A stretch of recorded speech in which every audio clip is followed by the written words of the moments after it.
অনেক পরিকল্পনা এই মান্দাকে নিয়েছি। বাজারে জলবদ্ধতা নিরসনের জন্য আমরা কাজ করব। লোকদের যাতায়াতের সুব্যবস্থা, কমপক্ষে আরো 6টি সেতু নির্মাণের কাজ করব। কারিগরি শিক্ষা প্রতিষ্ঠান খুলে দেশে এবং প্রবাসে তাদের কর্মসংস্থানের সুযোগ আমরা সৃষ্টি করব। আমরা মান্দাকে একটা আধুনিক মান্দা, সবার বসবাসযোগ্য একটি মান্দাকে আমরা প্রতিষ্ঠিত করব ইনশাআল্লাহ। আসসালামু আলাইকুম। সম্মানিত মান্দার ভোটার ভাই এবং বোনেরা, আমরা এখন আত্রাই নদী, জোতবাজার, খেয়াঘাট ছিল এক সময় এই ব্রিজে দাঁড়িয়ে আছি। আজকে এই ব্রিজে দাঁড়িয়ে বলতে চাই, আমাদের এই মান্দা থানা 14টা ইউনিয়ন সম্বলিত একটি থানা। এই মান্দা থানার মাঝখান দিয়ে আত্রাই নদী প্রবাহিত।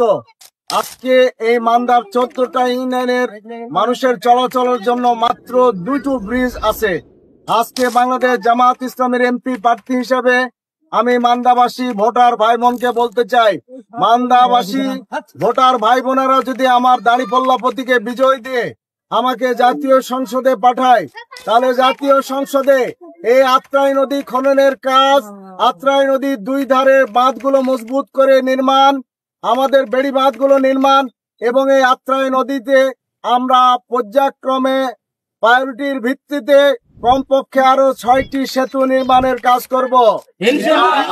আমরা মিঠাপুর খেয়াঘাট, পলাশবাড়ি খেয়াঘাট, জুকাহাট খেয়াঘাট, প্রসাদপুর খেয়াঘাট, আমরা এমনি ভাবে আমাদের কালকাপুর খেয়াঘাট, আয়াপুর খেয়াঘাট, পাজরভাঙ্গা খেয়াঘাট, এই খেয়াঘাট গুলোয় আমরা ব্রিজ নির্মাণের মাধ্যমে 2 ধারের 14টা ইউনিয়নের লোকদের যাতায়াতের সুব্যবস্থা করবো ইনশাআল্লাহ।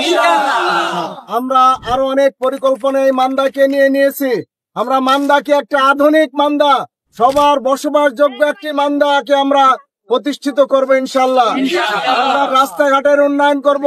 মান্দার সকল বিল এবং বিভিন্ন জায়গায় বাজারে জলবদ্ধতা নিরসনের জন্য আমরা কাজ করব। আমরা আমাদের এখানে স্বাস্থ্য চিকিৎসার জন্য আমরা আমাদের হাসপাতালকে একটা আধুনিক হাসপাতালে রূপান্তর করব। মা এবং শিশুদের আমরা আলাদা চিকিৎসা কেন্দ্র খোলার জন্য কাজ করব। আমরা বেকারদের কর্মসংস্থানের কাজ করব। আমরা বেকারদের জন্য আলাদা শিক্ষা প্রতিষ্ঠান, কারিগরি শিক্ষা প্রতিষ্ঠান খুলে দেশে এবং প্রবাসে তাদের কর্মসংস্থানের সুযোগ আমরা সৃষ্টি করব। সর্বোপরি মান্দা থেকে দুর্নীতি, লুটপাট, চাঁদাবাজি, হত্যা, সন্ত্রাস এগুলো নির্মূলে করে একটি শান্তিপূর্ণ মান্দা হিসেবে আমরা আগামী দিনে প্রতিষ্ঠিত করবো ইনশাআল্লাহ।